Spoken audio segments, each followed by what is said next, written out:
We are currently running a linear economic operating system that fundamentally confuses the depletion of our physical reality with growth. It is akin to a son who inherits his parents' life savings, blows it all on a champagne tower on his very first night out, and boasts, "My earning speed is at an all-time high." Oh, wow. So we're just jumping right into the deep end. We are systematically converting inherited physical wealth into casino chips and calling that conversion GDP. This system is a self-destruct protocol. A deliberate, immediate shift to circular capitalism is the only rational thermodynamic investment left to ensure our survival before our physical resources run out. Okay, but wait, I have to push back immediately. You frame this as a solvable bug, a software error that we can just, neatly patch. While the current trajectory is undeniably flawed, it is a physical inevitability driven by human nature and technological momentum. The mathematics of a closed physical system do not care about human nature. But human nature drives the system. Technology hasn't evolved our underlying behavior. It just gave a Stone Age brain a planet-destroying button to mash like a video game controller. We are sliding down a giant water slide made of liquid petroleum. A slide that terminates in a concrete wall. Right, but the logic of the masses on that slide is ruthlessly simple. If you stop, you get rear-ended by the person behind you. If you keep sliding, sure, you eventually smash into the ground. Therefore, society collectively chooses to enjoy the slide to the very end. You can't just tell 8 billion people to defy gravity. The gravity you are describing is an artificial economic trap. We have structured a society that operates as an uncancelable subscription. An uncancelable? What do you mean by that? The free trial of life has ended. There is no cancel button anywhere. And even when an individual's bank balance hits zero, the billing for baseline caloric and physical survival continues. Well, yes, people have to eat. That's biology, not capitalism. We force individuals to play an unbeatable game. When the system demands constant participation, people lose sight of the physical reality. They spend their entire lives frantically chasing tickets exchangeable for bait, entirely forgetting the value of the bait itself, the actual physical resources. I don't disagree with the brutality of it, but this predatory survival mechanism has existed since antiquity. Technology simply removed the physical friction of ancient pillaging. We are like passengers on a luxury liner heading straight for an iceberg. The luxury liner is a prime example of systemic thermodynamic failure. Exactly. Because instead of changing course, the passengers are violently complaining about the buffet menu, the stock prices, daily consumption, inflation. And the captain?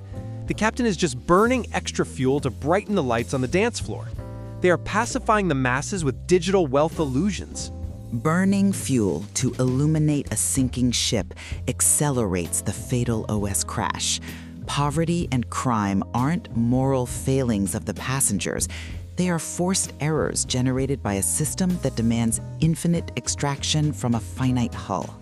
But that digital wealth delusion isn't just an error. It's an abstraction layer that keeps people from tearing each other apart.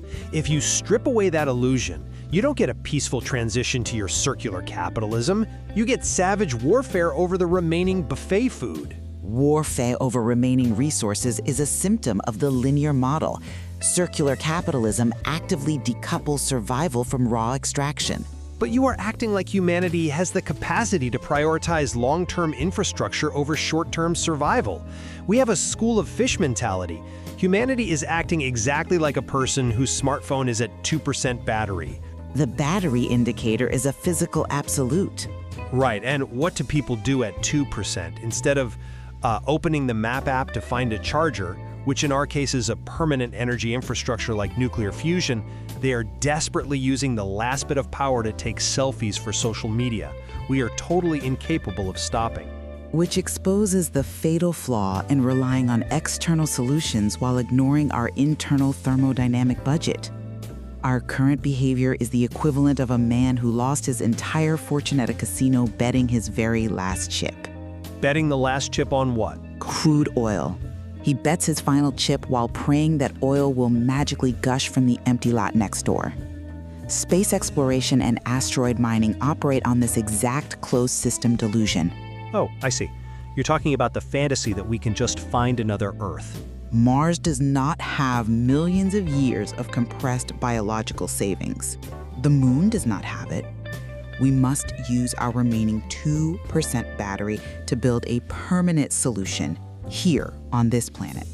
I agree on the physical limits of space, but the geopolitical reality of building that charger here is a mess. The school of fish cannot be controlled. A deliberate transition to a circular economy provides the required stability. A deliberate transition? Pfft. Have you looked at the current global push for green energy? It's entirely performative. Battered adventurers are arguing over shaving 1 millimeter off a plastic straw to save the last potion, the remaining petroleum. Performative environmentalism is still operating within the linear framework. Yes. And while they argue about the straw, they are secretly kicking the guy next to them to secure dominance over the new magic wand. Nuclear fusion hegemony. They aren't trying to save the Earth. They are micromanaging the apocalypse to ensure they come out on top. Establishing circular capitalism is the only protocol that removes the incentive to kick the guy next to you. It redirects the remaining potion toward funding the fusion transition without triggering resource warfare. But humanity doesn't act proactively. We will only act in sheer, unadulterated panic. Panic generates massive, unrecoverable thermodynamic waste. I'm not saying it's efficient, I'm saying it's what will happen. It will be like a student on the last night of summer vacation who finally realizes how hard the homework is. The homework being nuclear fusion. Building a miniature star on Earth requires an unprecedented concentration of stable energy and capital. Exactly. And in their panic, this student will steal money from their parents' wallet. Meaning, we will recklessly proliferate existing nuclear fission plants. We will bypass safety regulations and kidnap the neighborhood genius just to get the project done by morning. A desperate sprint utilizing unregulated nuclear fission as a bridge guarantees catastrophic ecological degradation. The thermal output and radioactive waste will permanently lower the biological carrying capacity of the planet. Yes, that is the unavoidable environmental debt I'm talking about. Achieving infinite energy under those conditions represents a net negative survival outcome. It's worse than that. Achieving infinite energy after destroying the biosphere is like winning a 10 billion yen lottery the exact second every store on Earth permanently closes. The currency becomes mathematically useless. Exactly. Scientists will cheer, nuclear fusion is complete, energy is solved. While outside the lab it is 70 degrees Celsius and the oceans are filled with plastic and radiation. Which underscores the absolute necessity of transitioning to a circular model today. But we won't. They will simply use their newly found infinite energy to build the strongest air conditioner imaginable and stay indoors forever. The biological loop will be broken. The human animal will survive, sure, but in a sterile, artificial terrarium of its own making. Surviving in a sterile terrarium is a systemic failure state. The physical deadline for our current operating system is non-negotiable. Look, I'm not arguing your math, but the cognitive distortion of humanity, our deeply rooted belief that we can overcome physical limits with digital numbers, might just be an unfixable feature. We are going to endure that panic relay, build our air-conditioned terrarium, and just, survive in the wreckage. The existing linear system is mathematically guaranteed to collapse because it operates on the delusion of infinite extraction within a finite boundary. Debugging this system by shifting to circular capitalism is not a philosophical preference.